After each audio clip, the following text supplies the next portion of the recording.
All right, welcome back. We have a very familiar face in this area. Everybody knows Tanner Magee. He's done quite a bit for the area, and we appreciate the rep coming in. He brought Rick Ward with him from District 17. And guys, first of all, thank y'all for coming in. We appreciate it.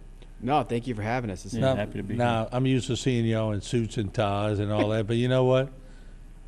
Don't walk in here with a suit and a tie right now. It looks like y'all been working pretty hard. We have been, and Rick has been this is probably his 5th day in Terrebonne Parish. All told, he's been anything we can do.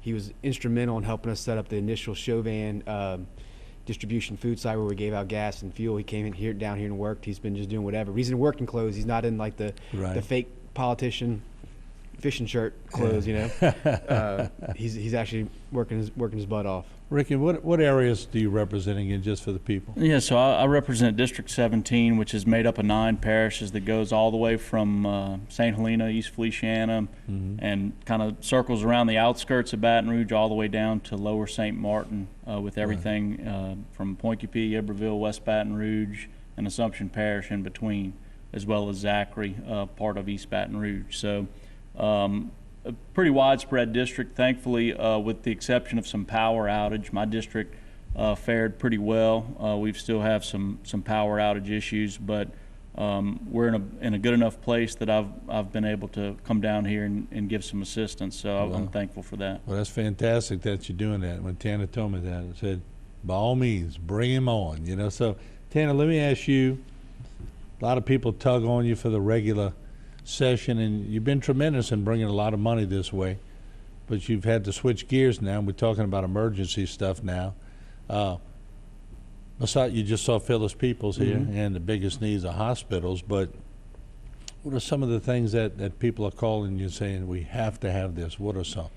Oh man, fuel's been the number one thing. I mean, I get more requests for fuel than anything else, especially now that people are kind of worried about their generator supply. Prior to that was probably water.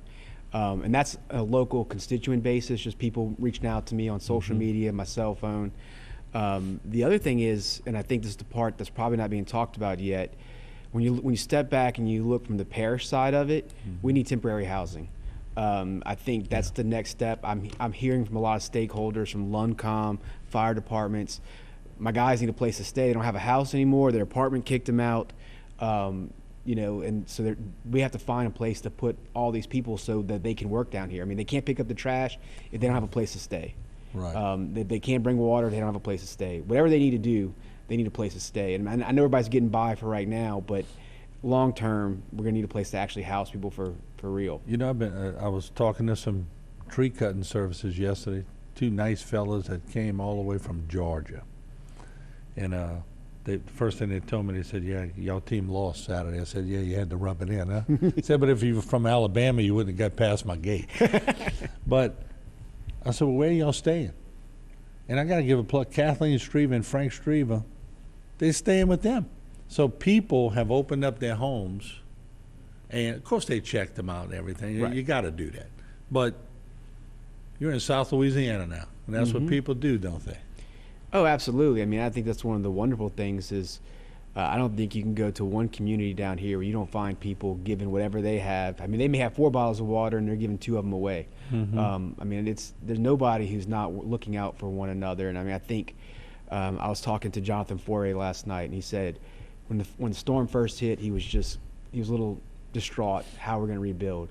He said, but actually talking to all the people who have been devastated has given him so much encouragement and motivation, because he sees that these people, you know, they have the spirit that's going to take required for us to rebuild the way we should. And Rick, you come from an area the same way. I mean, you got great people over there. We all know that. Louisiana in general, great people. But what's touched you about being down here and helping out? Yeah, look, Sunday morning I was on my way down with a load of fuel for some friends, and you know, we had a flat tire, and we're sitting on the side of the road trying to figure out what to do, and somebody passes and they wheel around in the median, and they come over to help us, and they ended up having a spare tire. And when they get out throughout conversation, he pulls out his phone and he shows us his house was completely gone, and he was fully prepared to help us in any way he could. He had lost everything, and he took time out of his day, all the way to the extent of the tire he had with him at the time didn't fit. He drove back to what was left of his house. I mean, it was completely devastated, and brought back another tire to try and make it work. And so whenever you see firsthand those types of things, individuals willing to do that to help each other, that's what makes you know that communities like this, really all around Louisiana, we're going to come back and we'll make it back. It's going to take some time, but helping each other, we'll get back to where we should be and even better. I know y'all used to deadlines. When y'all get up to talk during the legislative session, they put timers on you. So we got a minute left on this session, but let me just ask you. If President Biden, when he landed, and I'm throwing politics out, I don't care if you're Democrat, Republican, Independent, whatever.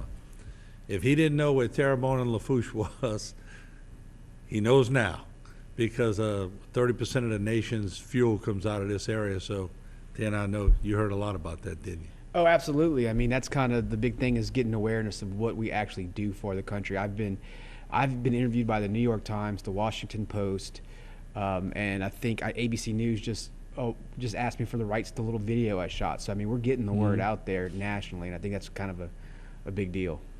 But going to the break, as long as you remember the most important station you're being interviewed by, there you go. All right. There's only one I'm coming for right now. All right, we'll take a short break. We'll be right back with Tanner Magee and Rick Ward. It's all next. Don't go away.